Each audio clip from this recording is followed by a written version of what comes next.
और अब आपको आगाह करें कि इस्लामाबाद में महंगी चीनी फरोख्त करने वालों के खिलाफ कार्रवाइयां जारी हैं। गुज़िश्ता रोज़ 35 दुकानें सील और 4 अफराद को गिरफ्तार कर लिया गया है। इस वक्त वफाकी दारुल हुकूमत में चीनी 172 रुपये फ़ी किलो फरोख्त हो रही है। इस हवाले से जानते हैं नुमाइंदा बोल न्यूज़ मोहम्मद आलिचा खान से। जी आलिचा, बताइएगा चीनी महंगी क्यों फरोख्त हो रही है? वफाकी इस्लामाबाद में इस वक्त चीनी 172 रुपये फ़ी किलो दस्तियाब है।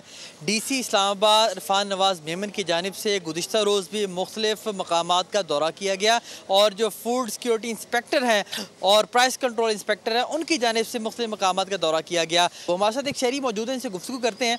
आप बताइए कि चीनी कितने रुपये किलो दस्तियाब है? ये ऐसा इक़दाम है हुकूमत का कि अब चीनी चलो 172 पे आके रुक गई है और होलसेल वालों को भी पाबंद किया गया है कि दुकानदारों को जो हुकूमत ने रेट मुतय्यन किया उस पर फराहम करें। पहले तो चीनी 190-200 रुपये में फ़रोख्त होती थी, तो तकरीबन पिछला हफ्ता डेढ़ हो गया कि चीनी बिल्कुल ही मार्केट से शार्ट हुई थी, बिल्कुल मिल ही नहीं रही थी। तो अभी चलें, बाज़ दुकानें वाले दे रहे हैं, कम आई है लेकिन आ गई है थोड़ी बहुत मार्केट में, तो 172 रुपये दे रहे हैं। बहुत शुक्रिया, आपने इनकी बात सुनी कि गुज़िश्ता कुछ दिनों से। बहुत शुक्रिया आगाह करने के लिए। सब्सक्राइब करें और बेल दबाएं ताकि कोई खबर रह न जाए।